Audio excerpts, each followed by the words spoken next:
नमस्कार, मैं परवेश बामल और आप देख रहे हैं दैनिक ट्रिब्यून। आज हम बात करेंगे भारत के 1 लाख करोड़ से ज्यादा ऐसे रुपए की जिस पर कोई दावा करने वाला नहीं है। यह रुपया आपका, आपके माता पिता का या आपके दादा दादी का भी हो सकता है। और क्या आपने कभी सोचा है कि बैंक में जमा किया गया पैसा अचानक लावारिस क्यों हो जाता है और इसे वापस पाने का सबसे आसान सरकारी तरीका क्या है? हाल ही में भारतीय रिजर्व बैंक ने एक ऐसा पॉलिसी चेंज किया है जिसने इस अनक्लेम्ड मनी तक पहुंचना आसान बना दिया है। लेकिन इसके साथ ही डिजिटल धोखेबाजों की एक नई फौज भी तैयार हो गई है जो इस डर का फायदा उठा रही है। इस वीडियो में हम आपको वह तरीका बताएंगे जिससे आप मात्र चंद मिनटों में यह जांच कर सकते हैं कि इस भारी भरकम रकम में कहीं आपका या आपके पूर्वजों का पैसा तो नहीं छिपा है। सबसे पहले यह समझते हैं कि यह 1 लाख करोड़ का विशाल फंड बनता कैसे है। बैंक या वित्तीय संस्थाओं के लिए कोई भी जमा राशि अनक्लेम डिपॉजिट तब बन जाती है जब उसमें 10 वर्षों या उससे अधिक समय तक कोई लेन देन ना किया गया हो। नियम के अनुसार ऐसी राशि को बैंक आरबीआई के डीईए फंड में जमा कर देते हैं। आपके मन में सवाल होगा, आखिर लोग अपना पैसा क्यों भूल जाते हैं? इसके 3 प्रमुख कारण हैं। पहला, नॉमिनेशन अपडेट ना करना। सबसे बड़ी गलती, अगर खाता धारक की मृत्यु हो जाती है तो नॉमिनी का नाम अपडेटेड नहीं किया गया है या नॉमिनी को खाते के बारे में जानकारी ही नहीं है तो पैसा लावारिस हो जाता है। दूसरा, कई खाते खोलना। अक्सर लोग नौकरी या पढ़ाई के दौरान अस्थायी शहरों में खाता खोलते हैं और शहर छोड़ने के बाद उसे बंद करना भूल जाते हैं। तीसरा, एफडी और आरडी की अवधि।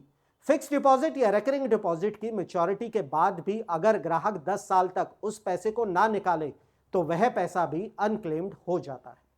यह एक बड़ी समस्या थी क्योंकि हर बैंक की वेबसाइट पर जाकर चेक करना बहुत मुश्किल था। लेकिन अब आरबीआई ने एक बड़ा पॉलिसी चेंज किया है। आरबीआई ने एक केंद्रीकृत वेब पोर्टल लॉन्च किया है जिसका नाम है उद्गम। यह पोर्टल सभी बैंकों के अनक्लेम डिपॉजिट्स की जानकारी को एक ही जगह दिखाता है। यह एक सिंगल पॉइंट सर्च की सुविधा प्रदान करता है। तो आइए अब जानते हैं कि अपने या अपने परिवार में किसी भी अन्य व्यक्ति का अनक्लेम्ड मनी कैसे चेक किया जा सकता है। स्टेप 1, आरबीआई के उद्गम पोर्टल पर जाएं। सबसे पहले उद्गम पोर्टल को खोलने के बाद वहां पर रजिस्ट्रेशन की प्रक्रिया की शुरुआत करें। स्टेप 2 में अपना रजिस्ट्रेशन फॉर्म भरें। पोर्टल पर रजिस्टर बटन पर क्लिक करें, अपना मोबाइल नंबर, नाम और एक पासवर्ड डालकर खुद को रजिस्टर करें। Step 3, OTP verification. आपके मोबाइल नंबर पर एक ओटीपी आएगा, उसे दर्ज करके अपने अकाउंट को वेरीफाई करें। स्टेप 4, लॉग इन करें। रजिस्ट्रेशन सफल होने के बाद अपने मोबाइल नंबर और पासवर्ड का उपयोग करके दोबारा लॉग इन करें। स्टेप 5, जानकारी दर्ज करें। अब सर्च बॉक्स में खाता धारक का नाम अनिवार्य रूप से भरें। इसके साथ ही सटीक जानकारी पाने के लिए नीचे दिए गए विकल्पों में से कम एक जानकारी जरूर दें, जैसे कि पैन नंबर या आपकी डेट ऑफ बर्थ या आधार कार्ड। स्टेप 6, सर्च और परिणाम जांचें। सभी जानकारी भरने के बाद सर्च बटन पर क्लिक करें। यदि उस नाम से कोई भी अनक्लेम डिपॉजिट मौजूद है तो वह आपकी स्क्रीन पर दिख जाएगा। और हां, यह पोर्टल आपको पैसे की राशि नहीं दिखाता है, यह सिर्फ यह पुष्टि करता है कि पैसा किस बैंक में है। एक बार बैंक का नाम पता चलने पर आपको सीधे उस बैंक से संपर्क करना होगा और दावा फॉर्म भरना होगा। लेकिन जैसे ही सरकार ने उद्गम जैसे पोर्टल्स लॉन्च किए हैं, डिजिटल धोखेबाज उतने ही सक्रिय होते जा रहे हैं। वे लोगों के इस डर का फायदा उठा रहे हैं कि कहीं उनका पैसा डूब ना जाए।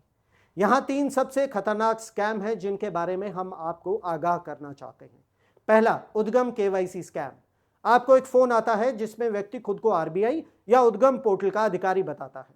वह कहता है कि हमने आपका 25,000 रुपए का लावारिस पैसा ढूंढ लिया है, लेकिन केवाईसी अपडेट करने के लिए आपको ओटीपी बताना होगा।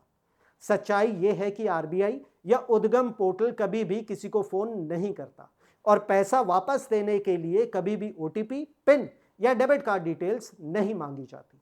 दूसरा, क्लेम फीस स्कैम। एक ईमेल या व्हाट्सएप मैसेज आता है जिसमें लिखा होता है कि आपका अनक्लेम्ड फंड मंजूर हो गया है। आपको बताया जाता है कि पैसा रिलीज करने से पहले आपको प्रोसेसिंग फीस या जीएसटी के रूप में एक छोटी सी धनराशि देनी होगी। सच्चाई यह है कि किसी भी लावारिस पैसे पर दावा करने के लिए बैंक या आरबीआई कोई शुल्क नहीं लेते हैं। पैसा पूरी तरह मुफ्त वापस किया जाता है। और तीसरा है रिमोट एक्सेस स्कैम। यह सबसे खतरनाक है। धोखेबाज आपको एक रिमोट एक्सेस ऐप जैसे कि एनीडेस्क या टीम व्यूअर डाउनलोड करने के लिए कहता है। यह कहकर कि वे उद्गम पर आपकी मदद करेंगे। एक बार जब आप ऐप डाउनलोड कर लेते हैं तो वे आपके फोन का पूरा कंट्रोल ले लेते हैं और मिनटों में आपका बैंक खाता खाली कर देते हैं। तो सावधान रहिए और कभी भी किसी भी कारण से किसी अपरिचित व्यक्ति के कहने पर अपने फोन पर रिमोट एक्सेस ऐप डाउनलोड ना करें। आरबीआई और उद्गम की पहल एक बहुत बड़ा सकारात्मक बदलाव है। यह पारदर्शिता लाती है और लोगों को उनका मेहनत का पैसा वापस लाने में मदद करती है। लेकिन यह हमारी व्यक्तिगत जिम्मेदारी है कि हम अपने निवेश को सुरक्षित रखें। तो इन बातों का ख्याल रखें। अपने और अपने परिवार के वरिष्ठ सदस्यों के नाम उद्गम पोर्टल पर एक बार जरूर चेक करें। नॉमिनी अपडेट करें। अपने सभी खातों में, चाहे वह बैंक खाता हो, पीपीएफ हो या म्यूचुअल फंड हो, नॉमिनी का नाम तुरंत अपडेट करें और उन्हें इसकी जानकारी दें। तीसरा, सावधान रहें। याद रखें, कोई भी सरकारी एजेंसी या बैंक अधिकारी आपको फोन करके ओटीपी, पिन या क्लेम फीस नहीं मांगता। यह एक यूनिवर्सल ट्रूथ है। यदि आपको यह जानकारी उपयोगी लगी हो तो इसे सभी के साथ शेयर करें। यह वीडियो किसी की मेहनत की कमाई को डूबने से बचा सकता है। मैं परवेश पामल, देखते रहिए दैनिक ट्रिब्यून। धन्यवाद।